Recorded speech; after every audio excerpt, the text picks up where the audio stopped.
Season taking on the L.A. Rams in Los Angeles this weekend. We get a chance to talk about that and everything else going on in the NFL with a man who knows a thing or two about this league. He's ESPN senior NFL reporter. He's with us on the Emerald Queen Casino Sportsbook Hotline. Jeremy Fowler is back with us. Jeremy, how are you, man? Hey, I'm doing great. How are you? We're doing great. Appreciate you taking the time as always. And I love talking to the national voices out there and getting their perspective on the Seahawks team and just comparing what your expectations and feelings were about this team before they took a snap in even the preseason to where they are now. How different are things compared to what you thought, perhaps?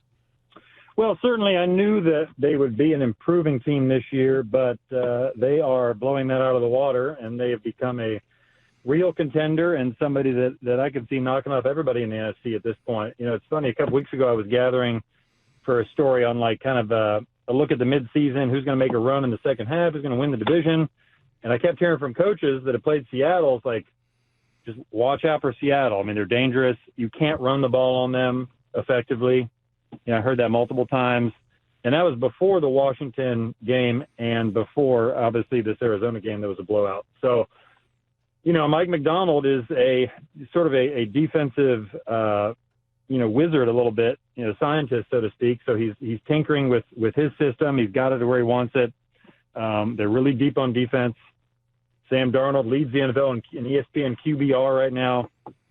You know, they have two effective backs. You know, the O-line's maybe still a little bit of a question mark, especially with an injury that they had at center. But, you know, they're doing enough to where it's a pretty cohesive unit right now. So I've been very impressed with Seattle.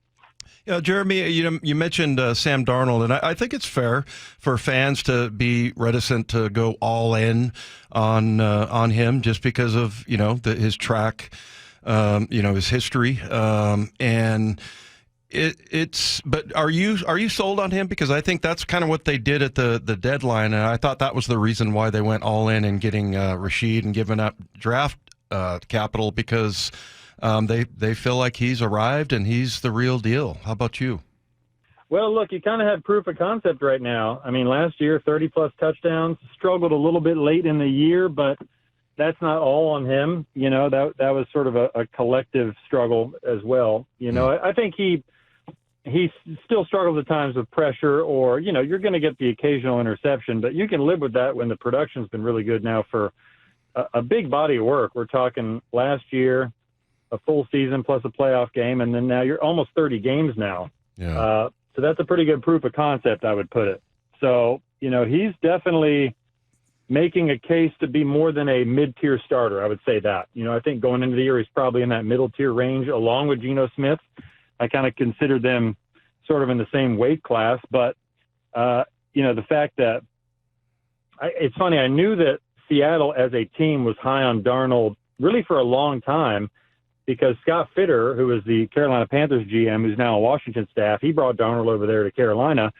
He's a John Schneider disciple. Right. So I think as a team with their file, they always had an affinity for Sam Darnold and felt like they could save some money and get a draft pick for Geno and be a little bit better at the position. And that plan has worked. I give them a lot of credit for having a pretty good team and still making really tough decisions on Geno Smith, DK Metcalf, guys like that, to try to get a little bit better and save some money in draft picks. And that's what they did.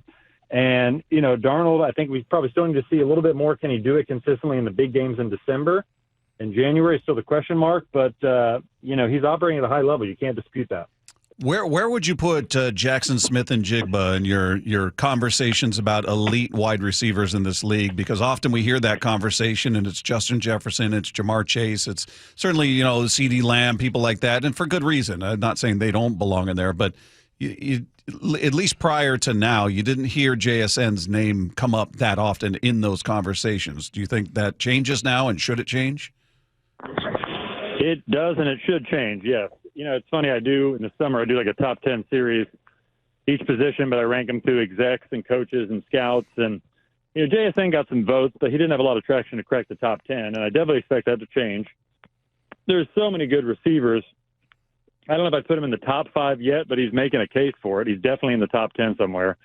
Really depends on how you finish as well, but it's the way they're using him coupled with just how refined of a route runner he is, how relentless he is to get the ball. He can make difficult catches. So, he doesn't have the big-time size, but that's okay. He makes up for it in toughness and everything else. So he certainly is he's definitely a top 10 wide receiver. There's no question about that, and he's making a strong case for the top 5. And he's still got a lot of great guys out there. Jamar Chase, Puka Nacua is making a case, Justin Jefferson, guys like that. But he's in there for sure. Hey, Jeremy, what's the sort of the scouting report on the Rams? We haven't faced them yet here, but obviously following them, and this is a huge matchup for the Seahawks. But where do you have them ranked, and what is it that they do so well? Well, the Rams are a team that, I would put their offense up against anybody right now. It's one of those things where they have the quarterback that can win different ways.